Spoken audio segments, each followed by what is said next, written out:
जी अस्सलाम वालेकुम स्टूडेंट्स। आज हम एक्सरसाइज 2A का जिसका टॉपिक है डायरेक्ट प्रोपोर्शन का क्वेश्चन नंबर 5 एंड 6 को सॉल्व करेंगे। क्वेश्चन नंबर 5 की स्टेटमेंट पढ़ते हैं। If z is directly proportional to x, यानी बात किसकी हो रही है, z की और x की।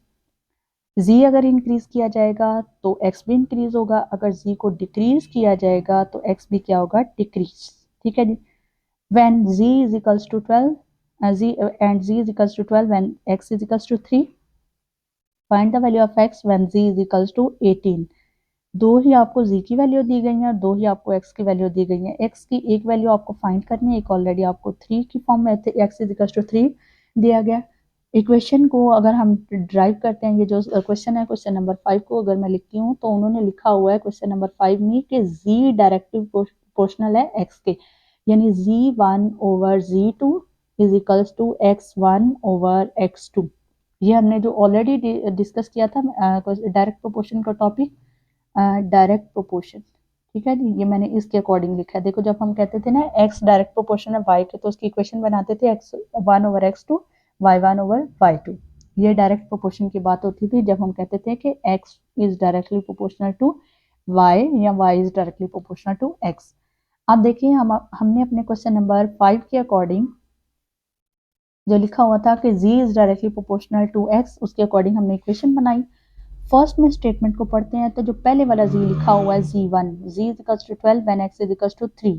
पहला z और पहला x लिखते हैं तो फर्स्ट वाला जो z है वो कितना है, 12 लिखा हुआ है, और पहला जो x है वो कितना है, 3 लिखा हुआ है। सेकंड में हमें क्या फाइंड करने के लिए कहा गया, सेकंड स्टेटमेंट पढ़ते हैं।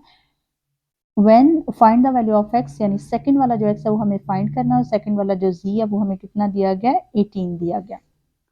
सेकंड z है 18 और सेकंड वाला जो x2 है उसको सिंपल x का नेम दिया गया। हम इसको करते हैं क्रॉस मल्टीप्लाई, और क्रॉस मल्टीप्लाई करने के बाद x इस साइड पे आ जाएगा, 3 सेम एज इट इज, साथ में लिखा जाएगा 18 डिवाइडेड बाय 12 करेंगे, 3 1 जा 3, 3 4 जा 12। आंसर आएगा हमारे पास x is equals to 18 over 4। जब फर्दर इसकी कैंसिलेशन करेंगे ये आ जाएगा 9 और ये क्या आएगा 2, 9 over 2. So this is an improper fraction. Convert it into mixed fraction. 2 4s are 8, remainder 1. So this is your question number 5 solution. ठीक है जी। Same as it is question number 6 पे चलते हैं, उसकी स्टेटमेंट को पढ़ते हैं हम लोग। क्वेश्चन नंबर 6 देखें, आपके पास है question number 6। If b is directly proportional to a, b directly proportional है a का, डेट मीन b और a में रिलेशन बनाना है। फर्स्ट वाला b है 3 और a 18, और सेकंड में जो b वैल्यू है वो फाइंड करनी है, लेकिन a की वैल्यू कितनी दी गई है, 24। हम क्वेश्चन बनाते हैं। क्वेश्चन नंबर 6 देखें। क्वेश्चन नंबर 6 में लिखा गया है कि b डायरेक्टली प्रोपोर्शनल है a का।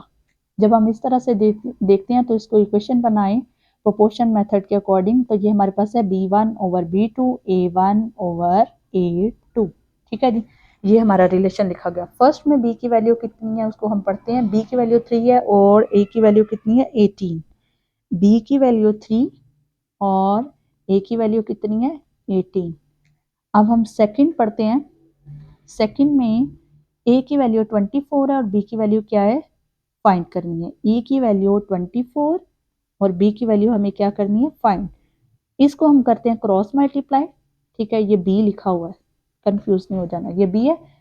सबको क्रॉस मल्टीप्लाई कर देते हैं। अब आप देखें जब हम इसे क्रॉस मल्टीप्लाई करेंगे तो b हमारा आ जाएगा इस साइड पे, 3 multiply by 24 divided by 18। b is equals to 3, इसकी कैंसिलेशन करते हैं, 3 1 जा 3, 3 6 जा 18। हमारे पास आंसर आएगा 24 ओवर 6। जब हम इसकी फर्दर कैंसिलेशन करते हैं तो हमारे पास क्या आंसर आता है, 6 1 जा 6, 6 4 जा 24।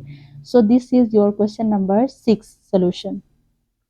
देखें जो रिलेशन होता है बी इज डायरेक्टली प्रोपोर्शनल, फिर आप उनकी इक्वेशन बनाते हैं, इक्वेशन बना देते हैं, और इक्वेशन बनाने के बाद आप क्या करते हैं, उसको सॉल्व करेंगे। जो जो फर्स्ट पे लिखा होगा वो फर्स्ट वैल्यू होगी, जो सेकंड पे लिखा होगा वो सेकंड होगी। फर्दर उनकी कैंसलेशन और क्रॉस मल्टीप्लिकेशन से सॉल्व करेंगे तो आपका क्वेश्चन नंबर 6 सॉल्व हो जाएगा। So this is all about question number 5 and 6। Thank you so much for watching. अगर फिर भी स्टूडेंट आपको कोई कंफ्यूजन है तो आप कमेंट सेक्शन में ज़रूर बताइएगा। अल्लाह हाफिज़।